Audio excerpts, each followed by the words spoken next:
Welcome to our channel మన Telugu daily serials. Brahmamudi సీరియల్లో మన ఊహే నిజమైంది. రుద్రాణి రేవతి ముసుగు తీసి చూడాలనుకుంది, కాని వీలు కాలేదు. చివరికి ఆ ముసుగు మనిషి రేవతి అని కనిపెట్టేసి అందరి ముందు అపర్ణాదేవితో, వీడు నీ మనవడే, ఈ ఇంటి వారసుడే, మన రేవతీ కొడుకు అని నిజం బయటపెట్టేసింది. మరోవైపు తీర్థంలో విషం కలిపి ఒకేసారి అప్పు కావ్యల కడుపు పోగొట్టే ప్రయత్నం కూడా మొదలుపెట్టింది. ఇప్పుడు ఆ వివరాలు చూద్దాం. బ్రహ్మముడి సీరియల్ ఈరోజు సెప్టెంబర్ 8 ఎపిసోడ్లో గేట్ అవతల రేవతి ముసుగుతో ఉంటుంది. రేవతి వెనక బుల్లి స్వరాజ్ కూడా ఉంటాడు. కాని కావ్య, రాజ్ లోపలుంటారు. అప్పుడే రాజ్ కావ్యతో, కళావతి, అదేంటంటే మా అక్క రావడానికి టైం పడుతుంది కాని నాకు చిన్నగా ఉన్నప్పుడు ఓ చిన్న అమ్మాయి పరిచయమయ్యింది. తనంటే నాకు బాగా ఇష్టం.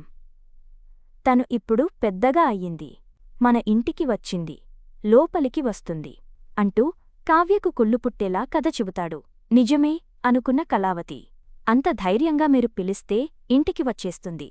ఏంది, ఎక్కడుంది అది అని వెతికి ఇంటి బయటున్న రేవతి ముందుకు వెళ్ళి, ఈమెనా అని ముసుగు తీసి షాక్ అవుతుంది. వదినా మీరా? సారీ వదినా, తిట్టేశాను అని నాలుక కర్చుకుంటుంది. రాజ్ నవ్వుతూ, చూశావా ఎలా తీసుకొచ్చానో మా అక్కని, ఉదయం నుంచి మీ అక్కని ఎలా తీసుకొస్తారు అన్నావ్. ఇలా తెలివిగా నువ్వు కూడా గుర్తుపట్టకుండా తీసుకొచ్చాను అంటాడు నవ్వుతూ. తమ్ముడు, నాకు భయంగా ఉందిరా అంటుంది రేవతి. అవును, ఇదేమైనా గొప్ప, నేను ముసుగు తీసినట్లే మీ అమ్మగారు కూడా తీసి చూస్తారు అంటుంది కళావతి రాజ్తో. ఆ అవకాశం లేకుండానే ముసుగువాళ్ల ఆచారం అని, ఈరోజు వ్రతం కాబట్టి ఆమె ఎవరికీ ముఖం చూపించదు అని చెప్పేద్దాం అంటాడు రాజ్. రేవతి భయపడుతుంటే రాజ్ ధైర్యం చెప్పి లోపలికి పదా అంటాడు. బుల్లి స్వరాజ్మావయ్యా, నేను లోపలికి వెళ్ళొచ్చా అంటాడు. పదరా, ఇల్లే మనది అంటాడు రాజ్ నవ్వుతూ. దాంతో స్వరాజ్ పరుగులు తీస్తాడు లోపలికి. కావ్య రేవతికి తిరిగి ముసుగువేసి లోపలికి తీసుకొస్తుంది. ఇక స్వరాజ్ ఫ్రెండు అని పిలుస్తూనే లోపలికి పరుగున వస్తాడు. అపర్ణాదేవి పరుగునవాడి ముందుకు వెళ్ళి, పండుగపూట భలే వచ్చావ్రా అంటుంది. నీ మనసు నాకు తెలియదా ఫ్రెండు అంటాడు బుల్లి స్వరాజ్ నవ్వుతూ. దాంతో అపర్ణాదేవి ముద్దాడుతుంది బుల్లి స్వరాజ్ని. అది గుమ్మం ముందునుంచి చూసిన రేవతి ఎమోషనల్ అవుతుంది. గుమ్మం దగ్గరే ఆగిన రేవతితో, కావ్య, వదినా, కంట్రోల్ వదినా, ఇప్పుడు నువ్వు కొంచెం అనుమానంగా ప్రవర్తించినా రుద్రాణిగారికి అనుమానం వస్తుంది అంటూ సర్ది చెబుతుంది. ఇక రాజ్, కావ్యలు రేవతి ముసుగుని సరిచేసి, పద అక్కా, పద వదినా అంటూ లోపలికి నడుస్తారు. ఇక అప్పుడే స్వరాజ్ అపర్ణ దగ్గరనుంచి సుభాష్ పక్కకు వెళ్తాడు. అప్పుడే ఎవరు ఈమె అని రాజ్ కావ్యలను ఆరా తీస్తుంటారు. కూర్చున్న రుద్రాణి లేచి దగ్గరకు వచ్చి మరీ ఆరాలు తీయడం మొదలుపెడుతుంది. కనకం కూడా అక్కడే ఉంటుంది. ఇక రాజ్, మన స్వరాజ్ వాళ్ళ అమ్మగారు అని చెప్పడంతో అప్పు, స్వప్న, కవి, ఇందిరాదేవి, సీతారామయ్య అంతా ఉలిక్కిపడతారు. ఇక రేవతేని ఆ ముసుగు ఏంటి అని అడగటంతో రాజ్, అది వాళ్ళ ఆచారం అంటాడు.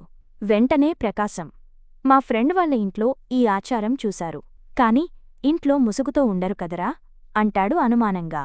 వీళ్ళ ఆచారాలు వేరులే బాబాయ్. వీళ్ళు ఎవరినైనా చూడటం కంటే వీళ్లను ఎవరైనా చూడాలనుకుంటే వాళ్లకే చెడు జరుగుతుందని వీళ్ల నమ్మకం. అందుకే ముఖానికి అలా ముసుగు వేసుకుంటారు. ప్రత్యేకమైన రోజుల్లో ఇలాంటి వ్రతం చేస్తుంటారు అని రాజ్ కవరింగ్ మీద కవరింగ్ చేస్తూ ఉంటాడు. రుద్రాణి మాత్రం అనుమానంగా చూస్తూనే ఉంటుంది.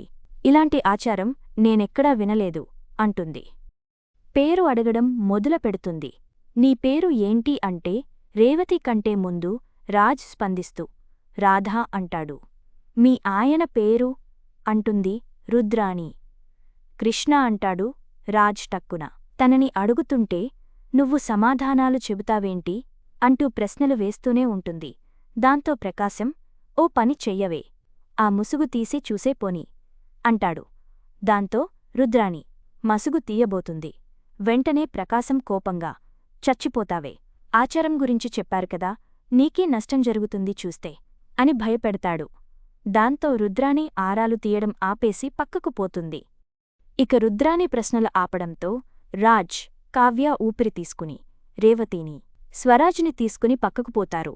దాంతో రాహుల్ రుద్రాణిని పక్కకు లాక్కెళ్ళి, ఆవిడ వచ్చినప్పట్నుంచి అనుమానంగా చూస్తున్నావేంటి మమ్మీ అంటాడు. స్వరాజ్గాడు మీ వదినకు పరిచయమయ్యే ఎంతో కాలం కాలేదు కదా, మరి రాజ్, కావ్యలకు ఈ స్వరాజ్ వాళ్ళ మమ్మీ అంత క్లోజ్ ఎప్పుడయ్యిందా అని అనుమానంరా అంటుంది రుద్రాణి తెలివిగా. ఆ సంగతి తర్వాత మమ్మీ, మన అసలు ప్లాన్ ఏమైంది, కడుపు పోగొట్టే స్కెచ్ అంటాడు రాహుల్. టాబ్లెట్ సిద్ధంగా ఉందిరా, తీర్థంలో కలపడం అంత ఈజీ కాదు, టైం చూసి చేస్తాను అంటుంది రుద్రాణి. అప్పు, కావ్యలు ప్రమాదంలో ఉన్నట్లే ఇక సీన్ కట్ చేస్తే రేవతిని ముసుగులోనే కావ్య, రాజ్ సీతారామయ్య గదికి తీసుకుని వెళ్తారు. ఇందిరాదేవి వచ్చి, మళ్ళీ ఇంకో డ్రామానా, ఈ ముసుగు అమ్మాయి ఎవరు, మన స్వరాజ్ రేవతి కొడుకు కదా, అలా ఎలా ఈ అమ్మాయిని తీసుకొస్తారు అని గొడవ పడుతుంది. అప్పుడే కావ్యరాజ్, రేవతి తలపైన ఉన్న ముసుగు తీసేస్తారు. ఇందిరాదేవి, సీతారామయ్య బిత్తరపోతారు.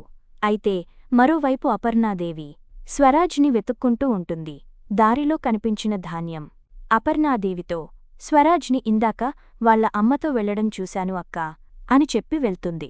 ఇక అపర్ణాదేవి ఈ గదివైపుకి వస్తుందేమో అన్న ఉత్కంఠను రేపేలో సీన్ నడుస్తూ ఉంటుంది. ఇక అప్పుడే రేవతి భయపడుతుంటే, నిన్ను ఈ ఇంటికి దగ్గర చేసే బాధ్యత మాది అంటుంటారు. అప్పుడే గుమ్మం దగ్గరకు వచ్చిన అప్పు, కవి, స్వప్న ముగ్గురు మాదికూడా అంటూ నవ్వుతూ లోపలికి వస్తారు. అక్కడితో ఎపిసోడ్ అయిపోయింది. కమింగ్ అప్లోనే రుద్రాణి స్వరాజ్ని చూపిస్తూ అపర్ణాదేవి ముందు నిజం కక్కుతుంది. వీడు ఈ ఇంటి వారసుడే వదినా, నీ ఫ్రెండ్ కాదు. వీడి మాటల్లోనే నాకు అర్థమైంది వీడు మన రేవతి కొడుకు అని జలక్కిస్తుంది. రేవతి అక్కడే ముసుగు వేసుకుని నిలబడి ఉంటుంది. రుద్రాణి మాటలకు రాజ్, కావ్య అంతా బిత్తరపోతారు. మరిన్ని వివరాలు తరువాయి భాగంలో చూద్దాం.